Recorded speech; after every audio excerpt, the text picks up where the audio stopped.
So it's all for play for still. I think so. Do you want to bet against us?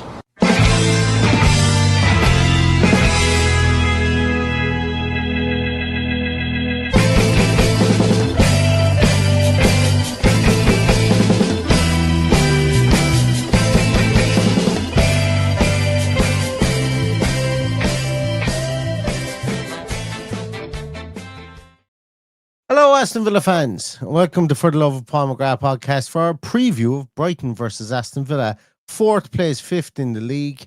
And after tonight's results, a bit of an opportunity for Aston Villa to make a little bit of or Brighton, to make a bit of a buffer zone between us and the chasing pack. Paddy, how are you doing? Did you watch any of that football tonight? There was some big scoreline in Craven Cottage tonight.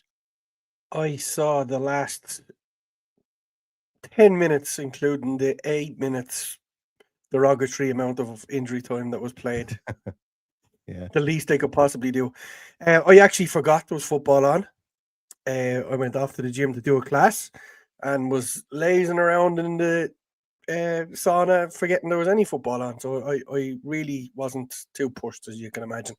So that's all I saw. I saw the last 10 minutes of that. I saw that Jack Grealish scored the winner. But my only focus is tomorrow night, and I couldn't give a shiny shite about the rest of them because it's become monotonous and boring.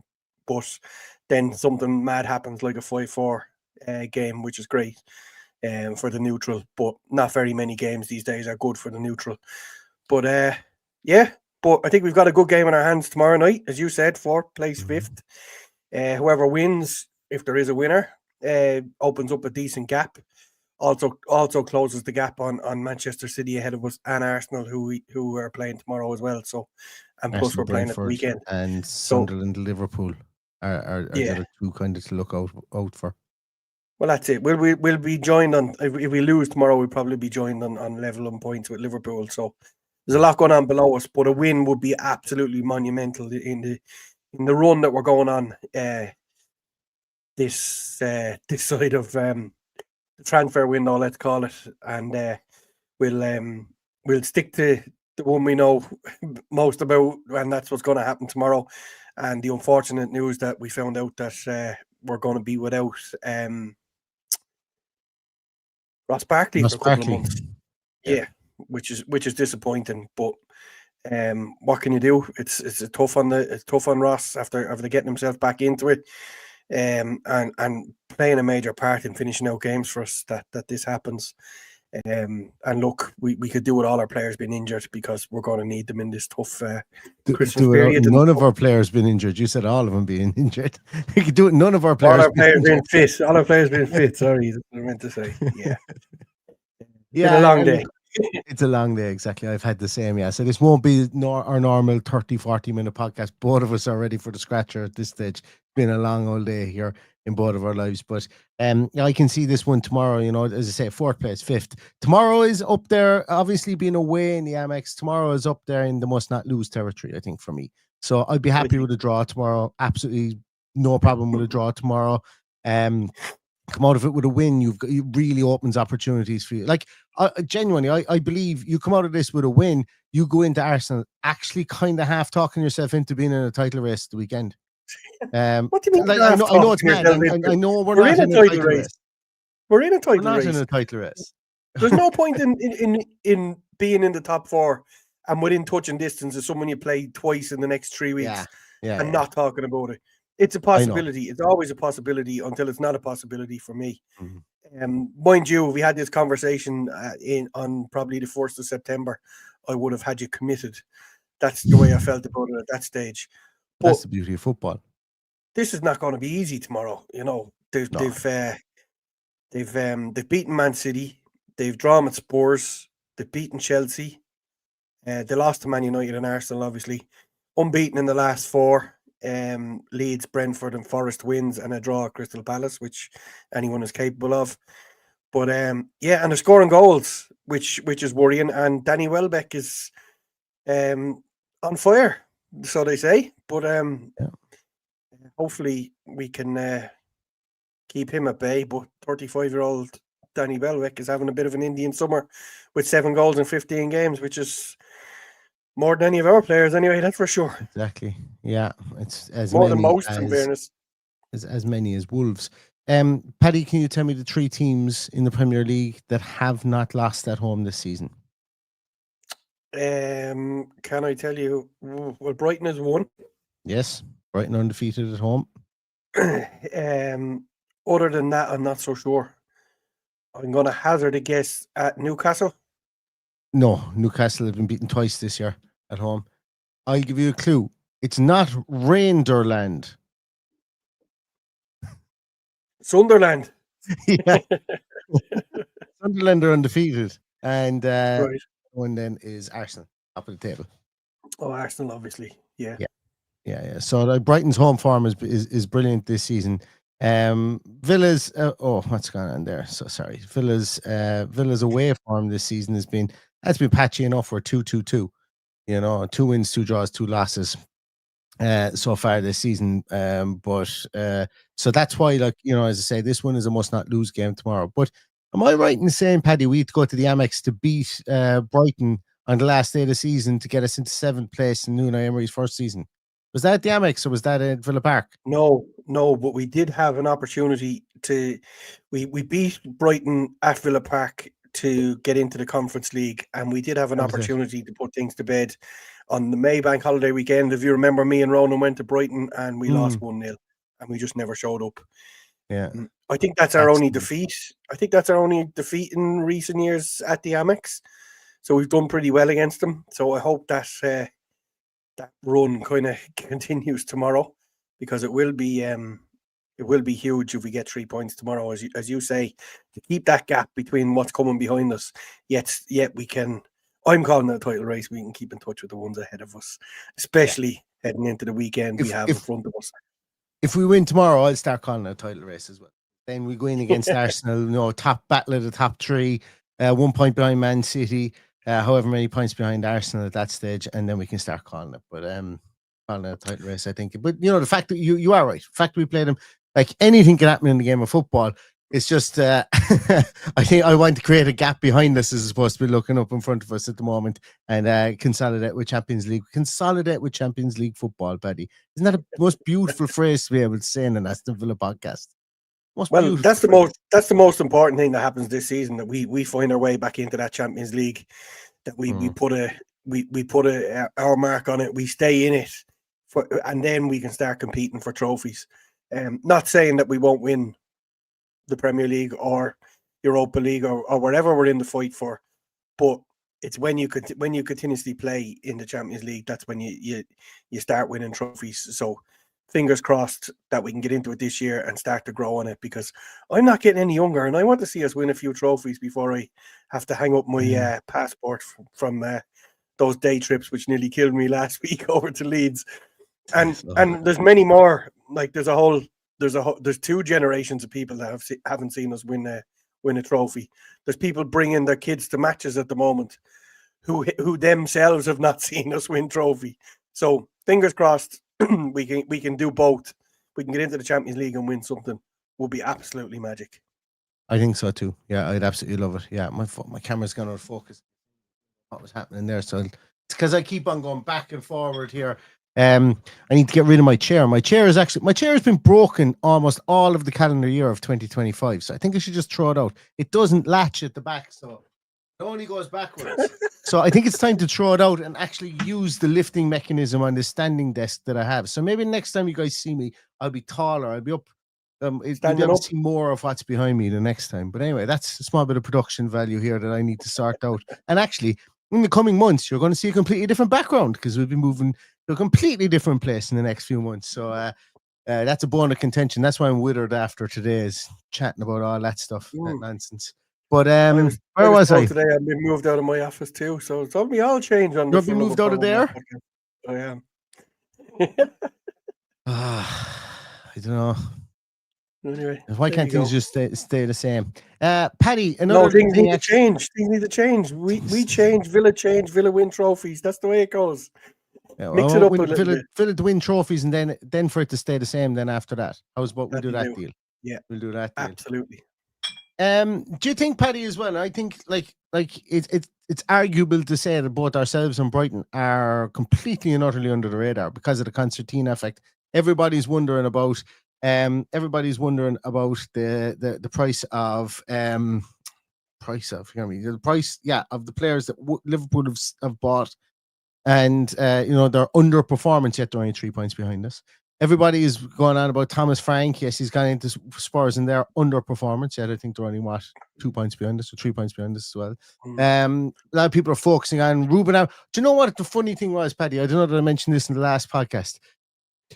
People have started quoting Ruben Amorim's age in articles now because Man United are doing well, and I can't get my head around that at all. I don't know what kind of bonkersness that actually entails. Amorim, 40 in brackets, is finally got Manchester United back on winning ways and has them blah blah blah whatever. And I'm like going, because he's finally old enough to manage a team, is it? Yeah, I was kind of like, I don't know, is it kind of just reminding people that this is a younger? I found it incredibly strange, but I think ourselves and Brighton probably are we're going under the radar because people are still talking about Sunderland, people are still talking about Brentford, because they're doing things that people know. I did not expect Brentford to do anything near this, and I'm on record as saying it. So I think tomorrow night's game, it'll be a funny one. It won't get anywhere near the coverage it should get, given that Arsenal are going to be playing Brentford and given that the Sunderland are going to be playing Liverpool. So Villa could go to a situation tomorrow they could win. They could go to 1 point behind Man City in third, and they may not because Chelsea are playing Leeds, and nobody will talk about it. And do you know what? There's a part to me that would have gone 2 years ago, that's the media. I never talk about Aston Villa. It's always forgetting about us as Big Six bias. But now it's kind of me going, do they just expect us to be up here the whole time now? Is that kind of what where we are? Are we playing in this playground kind of for 3 years in a row? And it's just a case of, Villa are up there. It's not new. I think it should be discussed more because I think it should be discussed more because with this group of players that we have, I think genuinely if Unai Emery gets his Champions League this year, I think it's a monumental feat. I think it's a bonkers feat, given the amount of money that was spent in the Premier League, the amount of money we didn't spend, and the amount of player and the amount of time and effort we spent to keep the squad together. I think it would be a monumental achievement if he was to do it, and we're miles away from it at the moment. But I think that's another reason why we're not sexy to talk about. Yeah, sorry, go on. It's an underestimation of what the man has done. I think what killed it for me on Sunday was Liverpool scored and they put the goal down the corner of our screen, and I was going, but why did we have to wait till half time to see the Brighton goal? Yeah. And I went on to have a little Twitter rant, and I realized everybody else had done it before me. Yeah. So it just goes to show they didn't give a shit about Brighton's first goal. But because people had all those Twitter rants, what happened then when Brighton scored a second one? It came up on the bottom of the screen. They're not doing the rest of the league justice. They only care about the money that's coming in from the greedy six. They're afraid of their lives of them. Like we saw the league table last week come to a top 11 because Liverpool were 11th. It's just I'm actually, people do DM me and give out to me for saying these things, and I'm actually sick of saying them at this stage. They just don't give a shit about us, so we should just move on and try not to annoy us. Do you know what annoys me about those goal alerts in the bottom corner? Don't care about them. If they're there, they don't. I don't even see them half the time. But you know what? Do you know the only reason I know they're there?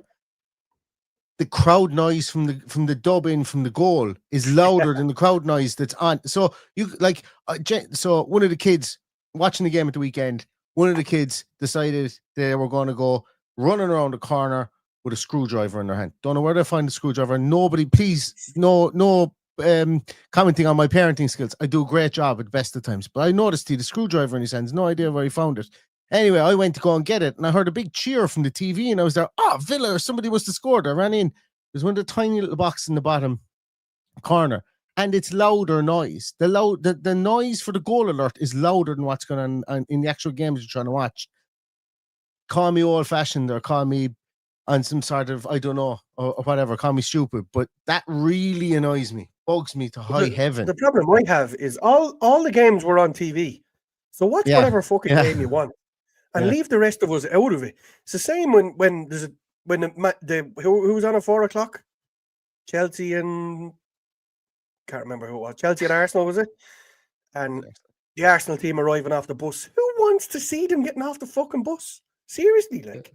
Yeah. I don't know. Do you know I don't know. another thing? The whole thing has gone stale. It need to be taken over. I think you're right, Paddy. I think the staleness is exactly it. And they had another channel devoted to a 3-box red zone version of multicam watch. You know, so you had multicam. If you had a phobia of watching Liverpool Football Club, you couldn't get away from watching Liverpool at that 2:00 time, and that's fine. I don't mind. I have no problem with I don't despise any other club for that or whatever, but it's just they were on TV themselves on a different channel. They were on a multi-box. We were on our channel. I'd love to know when we scored, did it pop up in the bottom corner of the Liverpool game? Just stuff like that. Anyway, sorry. I'm sure they didn't want to see it either. That's the bottom line here. Because and look, when I say the whole thing has gone stale, this is the second time in the Sky Sports stratosphere that they've created. The first time was with Keys and Gray, and when they went, things got a bit better. So they need Carragher gone. They need Gary Neville gone. They need to change a whole lot of things and just freshen it up, because there's a Netflix waiting in the long grass. And that is a game changer. A Netflix or an Apple TV or other streaming services are available. But it's a strange one. But it needs to change. They need to stop the blowing smoke up the asses of the big six, because Brighton and Villa are up there now and they deserve the respect. But we probably need to stop talking about it too, because it is fair annoying when you're listening to people giving out about it. I've had a day of giving out to people, and I don't like giving out. I hate confrontation at the best of times. So I think this is my fault. I think I've dragged this into the podcast today, but I want to say thanks a million to Michael Huggins. Thank you for that. New chair fund is up and running, and to Dave as well. New cushion for the chair fund is up and running. Thanks very much, guys. I really appreciate that. But what I won't be doing is I won't be spending a 200 quid t-shirt that Aston Villa released today as well, and I won't be spending a 900 quid jacket, albeit I was going to start the podcast saying that we were going to give away a jacket on the podcast today. I was going to start. They're all gone. There's only mediums and extra large left. Yeah. One of them. What's Mira Marathi when she's home? I never ever heard of it. No, once again, this is me outing myself as being a complete and utter curmudgeon at the best of times, but I never heard of the person that they collaborated with. Oh, I like it. I think the stuff looks class. It's not a fan of the price. Well, look, all I can say on this is I love to see a new drop of clothes or training wear or whatever, but if somebody wants to pay €200 on an effing shirt, as Kat Cannon says, or £900 on a effing jacket, great, because that's all money for the club. I 100%. Could not give a shit what anyone wants to spend on our club. If somebody wants to invest money, happy days. This is an investment. Someone is paying 900 quid for a jacket.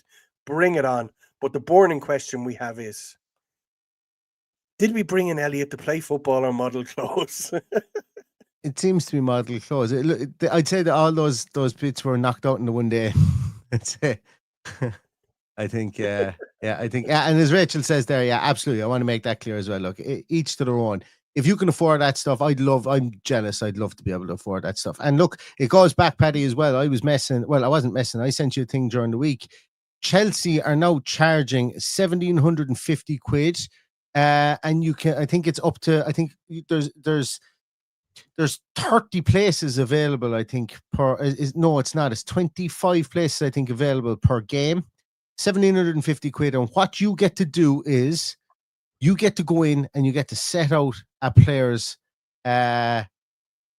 kit, boots, everything. You get to do the kit man's job for 1,750 quid, and you get to write them a handwritten letter and leave it on beside their locker in the dressing room. 750 quid. And I can guarantee you more of those will be sold than won't. So what I'm getting at here is, when I saw that, I started bursting out laughing, and I went, if that makes somebody's absolute, like if somebody really wants to do that and it makes their year, and they save up for it and they get to do it, and their knees are trembling and they're so excited about doing it, get them off. Life's for living. That's what I thought afterwards. And then I was messing. I was kind of going, Yeah, I wonder could we set that up for our own local club here? Or someone could pay 50 quid to put out the jerseys before games and see what they do there. It could be a money spinner, but yeah, look, as I say, they'd be just happy to get someone to wash the jerseys. They can handle them all they like when they wash them. Absolutely. But look, it's revenue streams. People are being creative. Some of the stuff might sound bonkers. You know, they wouldn't have that there if there wasn't going to be people who would pay for it. You know, people were saying that the cells were bonkers money at the time they came out. The cells are well used every single game. So is the lower ground. So is, you know, all these options are well used during games, and they're making money for Aston Villa Football Club alone. More as well. There's more coming. They always will. More coming with this new stand. And look, if people want to spend 900 quid on these, I say make thousands of them and let the money stream flood in, because that's what we need. No matter how it comes, let it come. What's it, David? When there's people in glass houses that shouldn't throw stones. I should not throw stones, considering the day that I went away and I bought this yoke for 700 quid. And to this day, it's the best purchase I ever made. I regularly wear it to mass, and I'm the talk of the town. When you put it on like that, you look like the Macho Man Randy Savage. Oh yeah, brother. Yeah, so it is. Yeah, look, as I say, the club is going to find money, find ways of making money. They will all sell. They have sold. Lots of them sold already. More power to the people for taking the chance to put these on sale. And once again, they've done their market research. They wouldn't put them up there and be going, "Oh my God, we're after running off 200 of these, and they're not going to sell, and we're left with 200 of these." So I'm paying the club fee. It's all good. All money for the club. All money for the club. It'll never be me as I sit here in my 15 euro M&M Direct Castor jumper that I bought at the end of the season a couple of years ago. So just the way it is. I'm quite happy to spend my 600 odd quid on my season ticket and buy the kits when they come out and stuff like that. But I'd never be able to afford one of them. Nor would I want to, because I have more respect for my money. Kieran wants to know, is this my watch? And Mark has confirmed it is. I have massive wrists. Yeah, of massive wrists. This is my watch. Yeah, what are you doing with your arms to give yourself massive wrists, Neil? Cheering for Aston Villa goals. That's what I'm doing. That's what I'm doing. Cheering for Villa goals. This podcast is derailed. I'd say we only spoke about Brighton for about 8 minutes, and then I took it off tangent about Sky Sports, and then we took it off tangent then about the price of stuff. But as I did tell you at the start, both of us are delirious from today. We've got a really, really long days. So yeah, this one was never really going to be too insightful, I don't think. But we will be back again tomorrow with Team Sheet Tantrums that will be more insightful, and we will have a post-match podcast again, which will be super, super insightful, I hope, when we're talking about an Aston Villa win. Production meeting here, but I may not make the post-match because I am due to watch the game with the Leinster Lions tomorrow evening. So if anybody is heading into the wool shed in Parnell Street in Dublin, I'll be close by and we'll get in for kick-off once the Team Sheet Tantrum is done and dusted. I was there with Ian Taylor for the Brentford game, so hopefully you have better outcome for the game that you watch up there than I did for the Brentford game this year. So we've had good days and bad days up there when I've been there, so we'll see how it goes. But excellent. It's we get you on for the Team Sheet Tantrum anyway if you're around. Huge game, huge game. Every game now is huge while we're in this form. Long may it continue. Way past tomorrow, but get the 3 points. Play what's in front of us tomorrow. Get the 3 points. It would be massive 3 points and a massive eye opener to everyone around us. And maybe we will get the respect we deserve after it. Yeah, absolutely. All right. Thanks so much, everybody, for your time. Stay safe, stay healthy. And all that's left to say is up the Villa. Up the Villa.